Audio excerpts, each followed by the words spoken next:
Сәлем достар, Настолько бар қанысына қош келдіңіздер. Бүгінгі видео бізде аспазшы қыздың екінші бөлімі сіздерге ұнап жатыр деген ойдамын. Активитетіңіздер өте күшті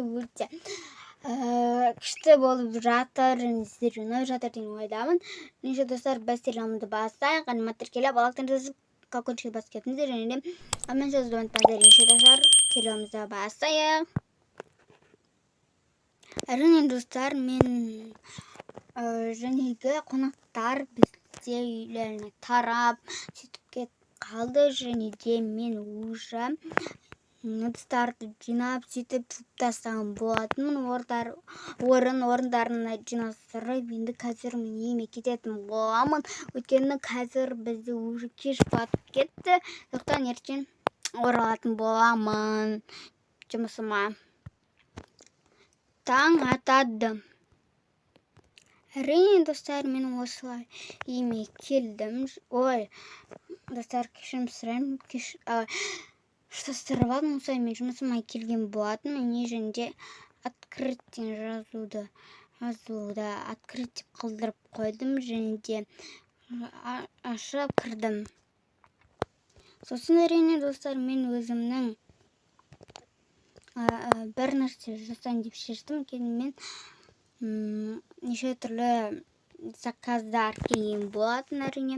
Сондықтан соларды жасауым керек деп ерте келген болатын. Неге осылай менің заказым дайын болды. Және тарелкаға салып қойдым. Осы тарелкаға салдым. Және де осылай мен осы сокты құйып алдым да, менің осы заказ берген клиентім келе бастады. Әрине ол менің құрбым, аты менде София.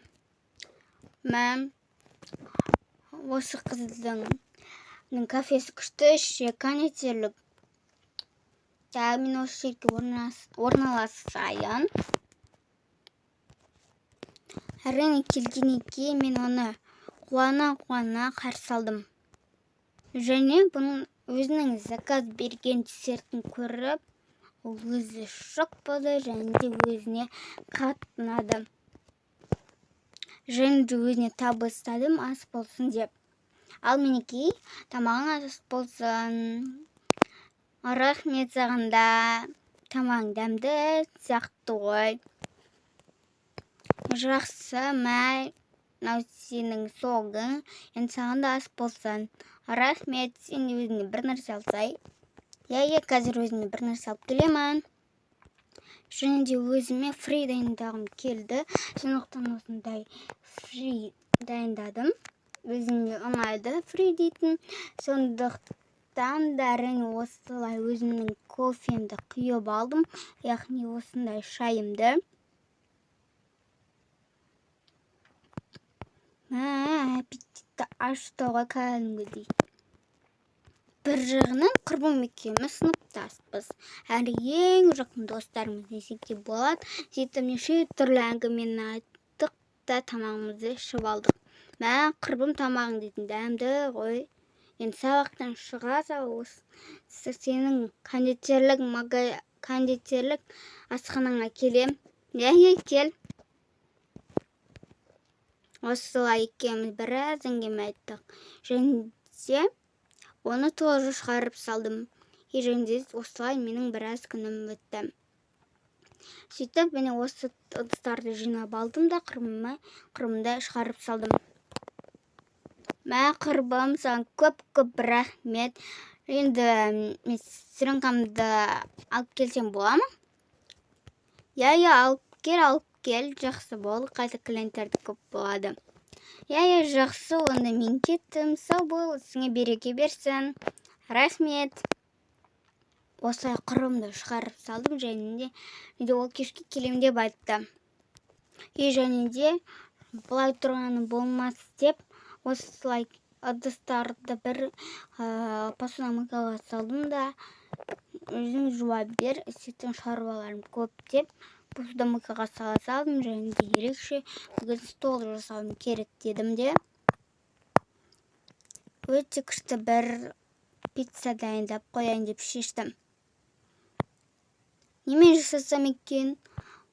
Курбам негизи пиццаны помидормен жегиси келем экен?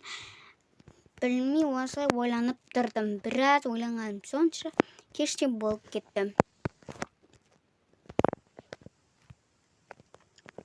Және де осы асхананың светтерин костум. Шынымды айтайын, аспазшы бул өтө кыйын жумуш экен. Жарайды деп осылай помидормен жасай салдым. Және де міне уже бізде ыдыстарымызды да әдемі етіп жуып қойды. Өзім таңғалдым екен, мен осылай бірінші рет жуып тұрдым. Енді осыған осы тарелкаға пиццасын салып, кофесін құйып берейін дедім. Салқындай кофе ішкенді өте жақсы көретін құрбым. Осылай кофесін құйып дайындап берген болатынмын.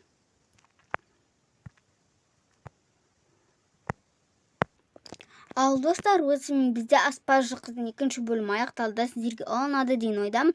Арыма тіркеліп болықтарыңызды достар, сериалымыз аяқталды. Үшінші бөлімді күтіңіздер.